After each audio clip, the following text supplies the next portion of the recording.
Hi, and welcome to TellyCast, the podcast where we dive deep into the world of television and content with some of the industry's most influential voices. I'm Justin Crosby, and today we have a special guest who's worn many hats in the media world, Remy Blumenfeld. Remy is a coach and advisor who's helped shape the careers of industry leaders, and today going to be sharing 5 top tips to help content producers navigate the complexities of the industry whilst fostering a mindset of growth, collaboration, and self-awareness. For more videos featuring the movers and shakers of the TV and digital content industries, just hit the subscribe button below. Remy, welcome to TellyCast. Thank you for having me. I've listened as a fan. It's nice to be in this seat. Oh, it's wonderful to have you say so and have you with us. I'm really fascinated to hear about your tips, and we're going to be discussing some of those tips in a second. But before we get to those, you've had a really impressive career in the TV industry. Can you tell us about your journey from your early days through to now, where you are a coach, and what prompted your change from a content producer to a coach?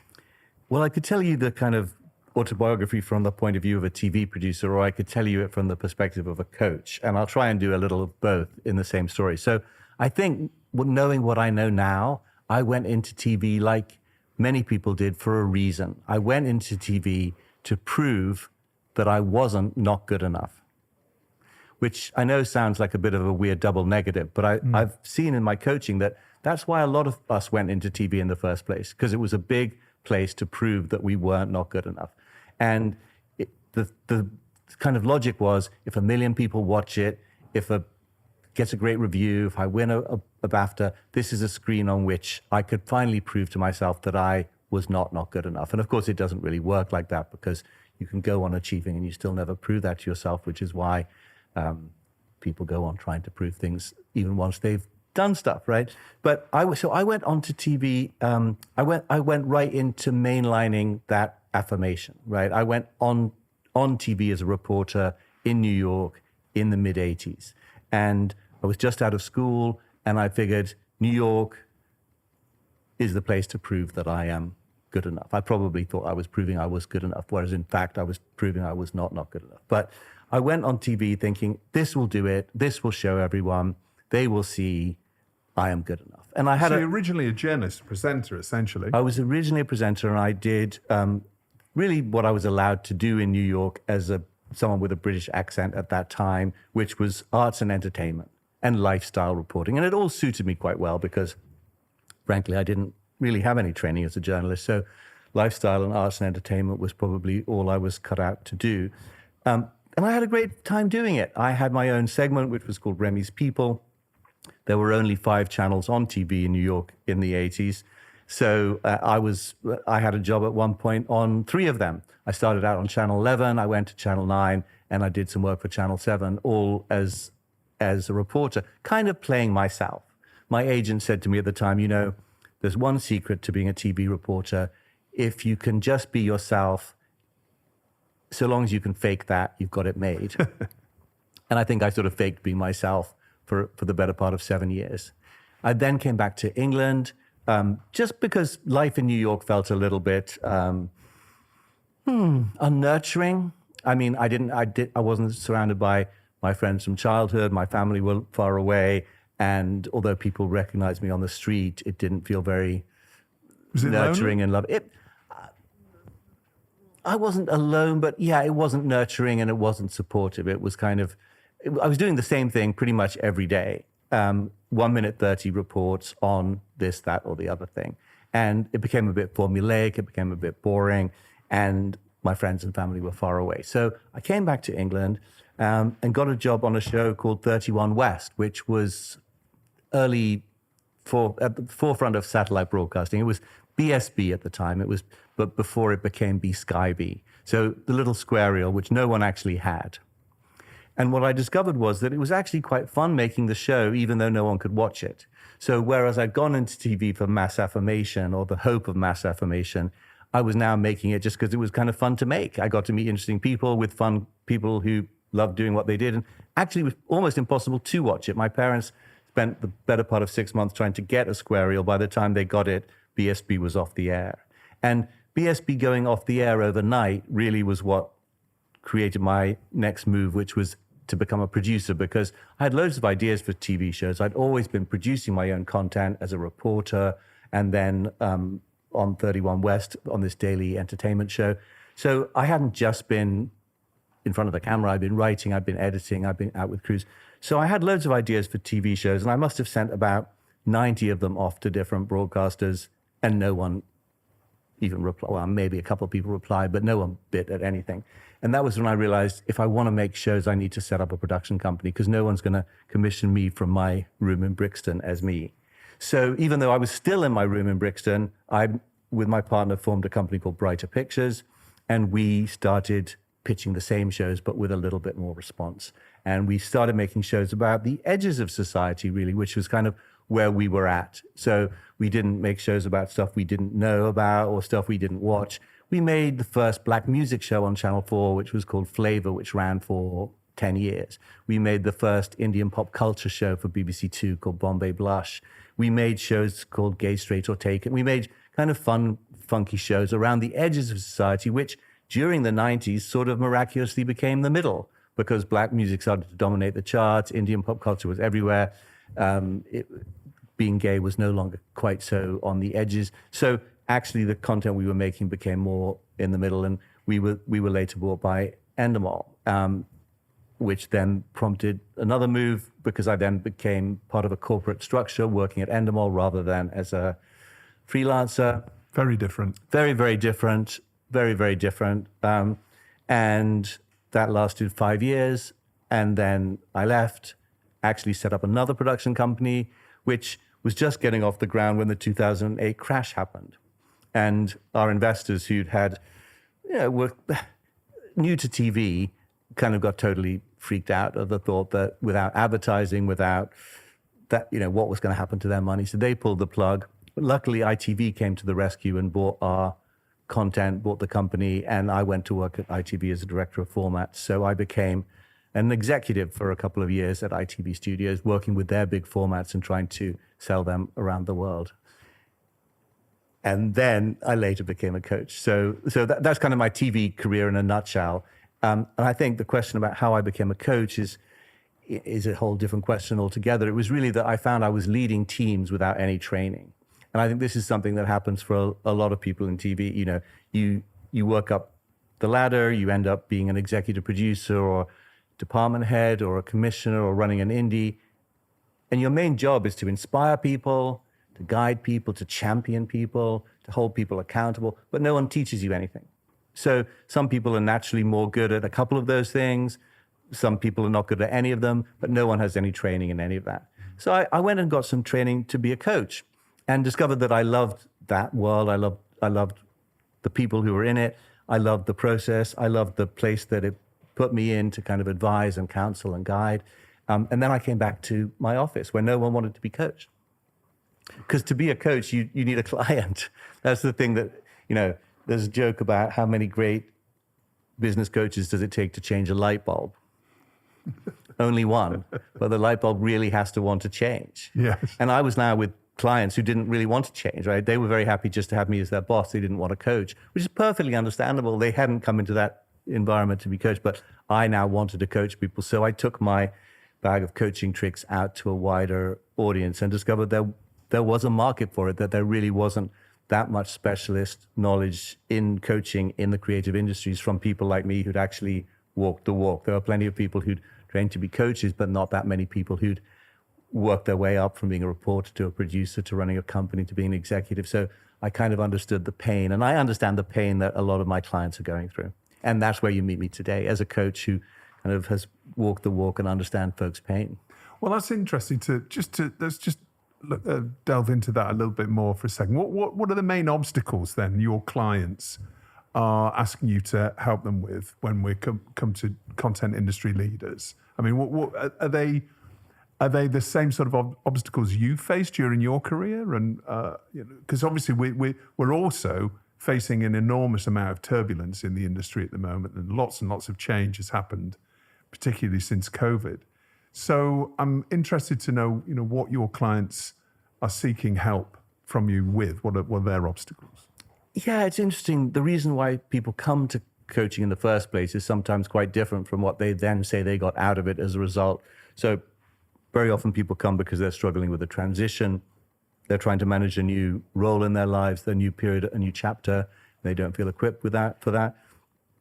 But sometimes they come because they just want help with advancing their career. They feel like they've plateaued, they're stuck at a certain place.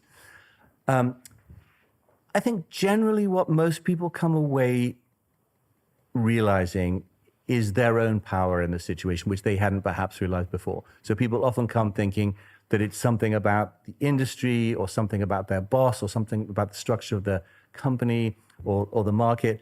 And what they haven't addressed or seen in that, because we don't see our own blind spots. What they hadn't seen very often is what they were doing that was causing it or precipitating it or not causing it to change. And so I think what most people come away from is just a sense of what they could be doing differently to create a different result for themselves. Is a very broad way of saying that. I think what most people come to coaching for is themselves. So there's, they might think it's their career or the industry, but actually it's I can't coach the industry. I can't change the environment. What I can change is how you navigate in it and how you relate to other people and what you do about it. And a lot of that coaching comes from my own experience in things that I did wrong, like the mistakes that I made, the things that I didn't do that I wish I had done, that I can see, because we can see very clearly with hindsight in the rearview mirror, but it's quite often quite difficult in the moment to recognize what it is we're not doing that we might be doing differently. Yeah. Okay. Well, let's look at the 5 tips that you've prepared for us. So thank you in advance for those. Number 1 is commitment versus attachment. Tell us about that. Yeah. So it was quite a struggle to just find 5 because there are so many. But I think we all come in with projects that we feel very attached to, like whether it's our company or whether it's a program that we're pitching. We feel like this project is me, this company is me, this is all about me. So when I'm attached, my ego is involved. And it can be quite heavy for the other person because you will immediately get a sense of whether I'm just here to chat about something or whether it's all about me. Like if you like me, if you accept me, if you say yes to my idea, then I feel okay. Whereas if you go, I'm not really into this, then I feel rejected. And when we feel emotionally attached and our ego is attached to an idea or a project, it usually doesn't happen. It usually doesn't come off because I've spoken to many commissioners, some of whom are my clients, and they immediately know when somebody's attached. Because instead of it being a playful exchange, it's quite heavy. And I mean, even if I were to invite you to lunch, you would know whether I was attached or just committed. So being committed is a great place to be, right? It means I want this to happen. I will do everything in my power to make it happen, even if that means me not being there, or even if that means me not executing the show or me not directing the show, because I want the show to happen and I'll do everything I can to make it happen. But it's not about me, it's about the project. So you can say, how about 6 instead of 9? How about changing the title? How about having a new presenter? And I'll be fine about that because I'm committed to having it happen. Whereas when I'm attached, you can't change a thing because it's all about me. Yeah, and I feel it's an ego, and you feel offended almost when anybody tries to improve it. Absolutely. And when people are offended, when you just make a suggestion, it doesn't really bode well for the relationship. So if you come in with a project that the commissioner feels they can't make the slightest change to without you being offended, they generally walk away because they know it's going to be a disaster, because they know they're going to have to make lots of changes to get it over the line, to the length, to the duration, to the title, to the presenter, to the talent, whatever it might be. So if you're there holding it like this is all about me, and if you say yes, it just doesn't feel like it has a future. Well, it's presenting a battle almost to begin with, isn't it, for the commissioner? Yeah, it doesn't feel collaborative, and it doesn't feel fun, and it doesn't feel like what they want is going to end up on screen because you're too protective and you're just holding it too close. And I think there's definitely a myth, Justin, in the creative industries that how can you make a show without being attached? I often get this from people, like whether it's a documentary or a factual series or a drama, like it is my baby, it is my creation. And if I was a painter or a sculptor, you wouldn't tell me that I shouldn't be attached. Of course, it is. You're putting yourself into it. How can you tell me that if I'm making this, it's not about me? Of course it's about me. I wrote it. I conceived it. I made it. It's me. And what those people fail to see is that successful artists, yes, they have that moment when they're attached, when they're painting on the canvas, for instance. But in order to sell the work, they need to stand back. Damien Hirst didn't get where he is by being attached. You can create the work in any context you want, but once it's finished, once this is the proposal, what do you think? You have to stand back and not be attached. You have to stand back and go, what can we do to get this over the line? What can we do to make this? What do you want me to do to change it? In order for it to happen. Otherwise, it becomes, I want you to raise my baby, but I don't want you to change a thing about it. And you can't name it, and you can't dress it, and it has, why would you want to take that baby? Yeah. So you need the passion really to create that attachment in the first instance, but then you maybe need to flip to a more business way of thinking when it comes to commitment and being able to sell that project on with you or without you. Yeah, absolutely. I think it's called show business, not show arts. And being attached just doesn't help get things over the line. You can be very passionate about it when you're thinking about it and dreaming it up, but it still doesn't mean it's about you. The Greeks had an interesting idea about genius. The genius isn't something you are. Genius is something that flows through you. The genius flows through you. You're not a genius, but you can allow the genius to flow through you. And I think if you kind of think about creativity as something that flows through you, that creates a project, which is then the project. Now let's talk about the project, which kind of brings me on to the second bit of advice, which is the distinction between pitching and enrolling. Because you can't actually enroll someone in something if it's all about you. But if you pitch something, it implies that I'm going to take my idea and kind of throw it at you, and you're going to catch it and go, yes, I want this. And now it's yours. And the truth is, it's never yours. It's never mine. It floats between us in a space that we're co-creating. And if you don't allow for that co-creative process, generally things don't happen. Because as the buyer of an idea, you're not buying a car that's finished. You're buying something that has yet to be made. So of course you want to have input into it. Of course you want to affect how it looks and what it feels like. And so if I'm throwing you something that's finished, and that's why I definitely advise clients not to use PowerPoint and video. And basically, when you've got a germ of idea, talk about it with your client and get them to feel like it's their idea first, and have them feel like you're making the video for them, you're making the PowerPoint for them, you're creating it with them, so that when it comes to them, they're not like, oh, that's not what I wanted, and say no. They're more like, this is just what I wanted. You've inputted my ideas. It looks how I wanted it to look. It feels like how I want it to feel. And they feel ownership. And when they feel ownership, only really when they feel ownership, is there any chance of it happening. Yeah. So I definitely encourage you to enroll rather than to pitch. Yeah. Have a conversation about it. And that conversation can be really short to begin with, right? It could be, how about Joanna Lumley and the pyramids? And they might go, love Joanna Lumley, not sure about the pyramids, or love the pyramids, not sure about Joanna Lumley. And then you take it through from there, rather than coming in with a whole 6-minute tape of Joanna Lumley and the pyramids, which they end up going, not quite sure. Yeah. You need to build a champion within the organization that's potentially commissioning your project, essentially. 100%. And I think very often it's something that we all do. We kind of say, my client is Netflix or my client is the BBC, but that's not your client. Your client is a person who sits there, who knows you, who's enrolled in your story and wants to say yes to you. And they may go somewhere else next week, but build that relationship and don't get confused by the whole ego thing of saying, I'm working for Netflix. You're probably not. You're probably working for one person there who is going to say yes to you, and you need to build that relationship. Yeah.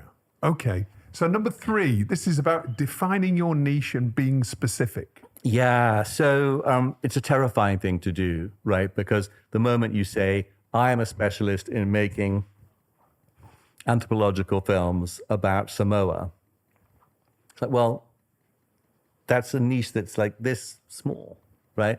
And you're excluding all this other stuff. But we live in this digital age where we're all looking for what we're looking for. So whether you're a freelancer or a sole trader or a founder, saying what you love and do best is absolutely essential, because no one else has the time to figure it out. I read people's LinkedIn profiles or their company profiles, and it's like a whole speech about them that like makes them sound like an expert on everything. Yeah. And they could go on an RTS panel tomorrow. But what it doesn't tell me is what problems they're going to solve, what pain points they're going to fix, what they actually deliver.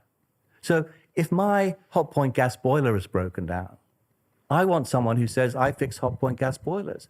I don't want someone who says, I'm in love with kitchen appliances. How does that help me?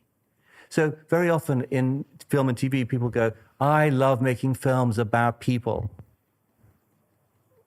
Whereas if they actually said, I am passionate about anthropological films in Samoa, they've got a much better chance of getting a commission because we all want experts, right? Yeah. So most independent production companies are like shops in Burlington Arcade, right? They're specialist niche companies run by the person who is making the content, right? The exec or the showrunner. And, that's true from tiny companies to larger ones like Newtopia. I saw you had a great interview with Jane Root the other day. And the same would be true of Newtopia as it would be for a small indie starting up. They have a specialist niche and they deliver in that niche and people come to them to do what they do best. Yeah. So if you can tell people what it is you love and do best, you're off to a much better start because then you're the little store in Burlington Arcade that sells alligator belts rather than the little store in Burlington Arcade that is like a mini John Lewis. And everybody that walks through the door, there's a much better chance of them being a buyer than if you've got another kind of store that that people are just going to come in and browse and maybe I'm not sure about this. I'll leave by the back door. 100%. And they're actually coming to the door to buy what you have because they want an expert who makes this kind of programming. They don't want a mini John Lewis. If you want John Lewis, go to John Lewis where they have everything and they're big. There are plenty of John Lewises, but you can't be that if you're a small company. So you have to exclude the stuff that you're not great at and you don't love, and just say what you love most and do best.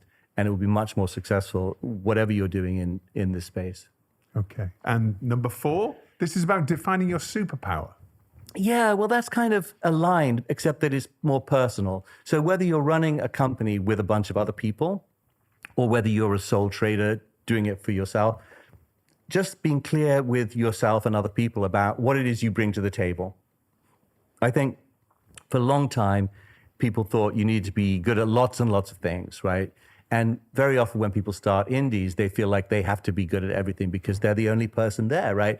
When you're starting an indie. So you feel like you have to be an organizer and you have to be a content creator and you have to be a magnet for creative talent. And the truth is there's probably one thing that you do really, really well and other things that you probably don't. And being honest about the thing that you do really, really well. And sometimes we don't see the thing that we do really, really well clearly because we need other people to say, oh, well, what you're really great is at organizing. You're the person who makes it all happen. And because I do that, in my case, that's not true, by the way, I'm not a great organizer, but because if you were the person who was a great organizer, you wouldn't even see it because it came to you so naturally. You just organize everything. You've been organizing everything since you were 3 years old. You've been organizing your toys and your parents and everything. But that's your superpower gift. That's the thing you do best. That's the thing that you bring to the table that no one else can quite match. And understanding what it is, it only needs to be one thing. You only need to have one superpower gift. But knowing what it is and communicating to other people what it is makes it much easier for them to deal with you, work with you, bring you onto a team, bring you onto a project. It also makes it much easier for you to know who else you need. Because if you really are an organizer and you're not a content creator and you're not a magnet for talent, for instance, then you need those people on a team. And you need to respect their superpowers and give them that autonomy and say, I will do the organize. So with my first company, Brighter Pictures, I was the content creator and my partner was the managing director. And it made it very simple because everything that was in the realm of making stuff happen logistically, he took care of. And everything that was in the realm of proposal writing and creation, I did.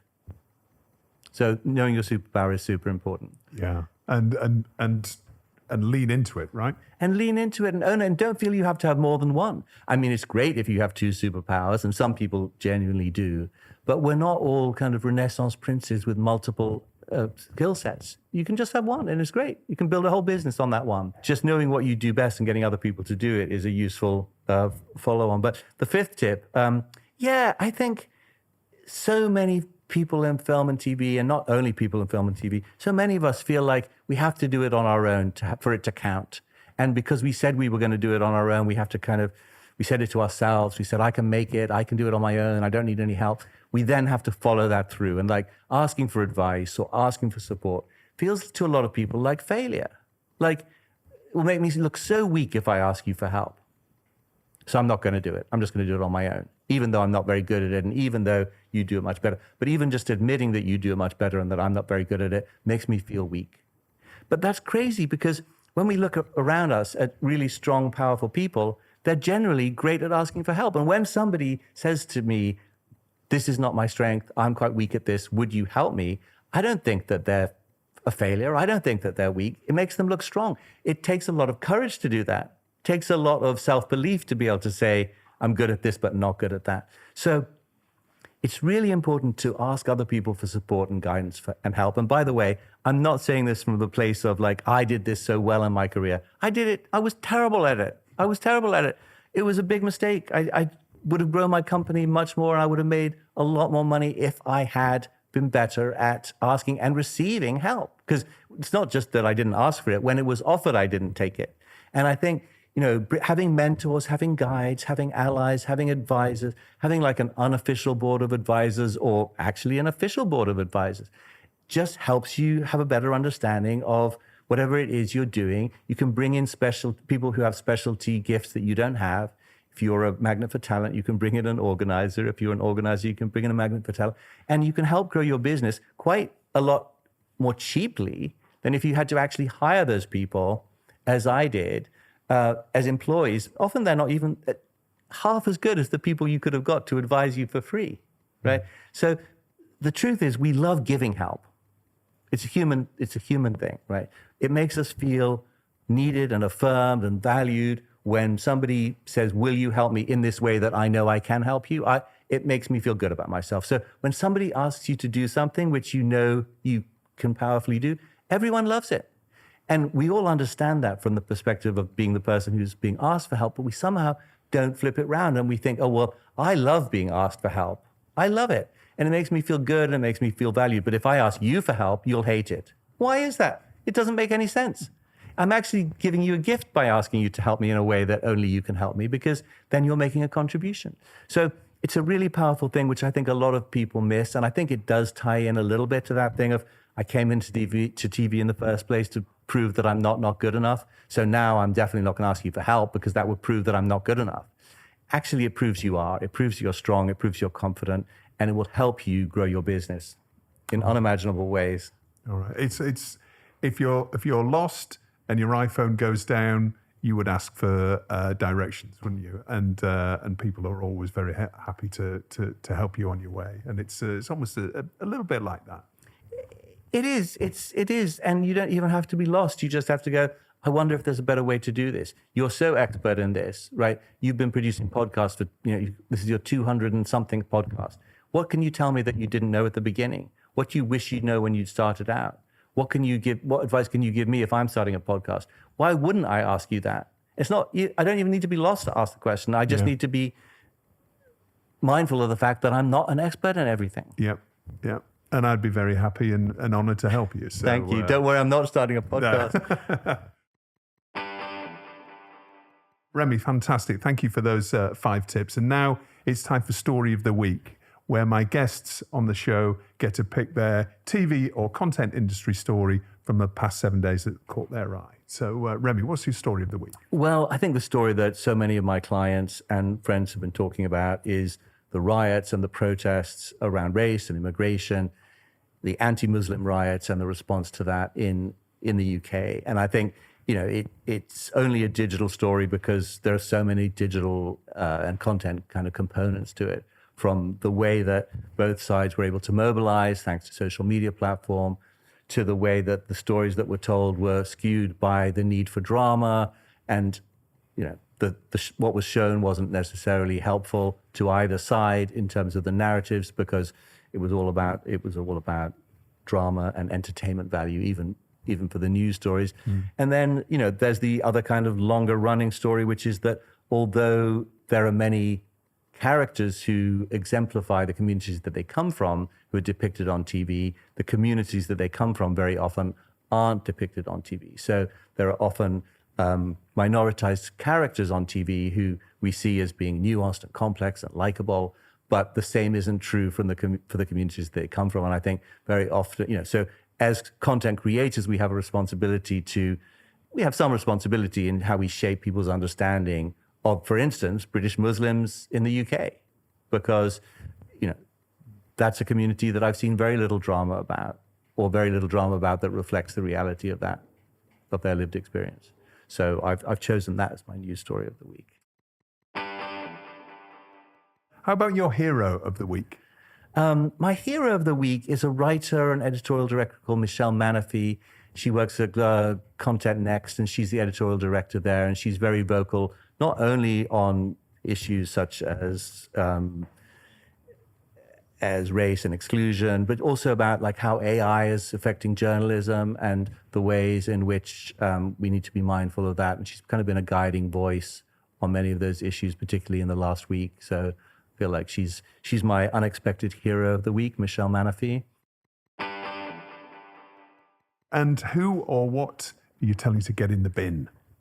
Gosh, I'm not sure about getting it in the bin, but definitely I think the villain of the week has been Google's monopolistic tendencies, and they've been on trial in the US. And I think, everyone who wants to advocate for fairness and equality kind of can see that the US court that ruled against them was ruling against some perhaps quite villainous tendencies. All right. Well, Remy, thank you so much for coming on TellyCast. Really enjoyed having you on the show. TellyCast was produced by Spirit Studios and recorded in London. For more videos featuring the movers and shakers of the TV and digital content industries, just hit the subscribe button below. And we'll see you next week for another show. Until then, stay safe.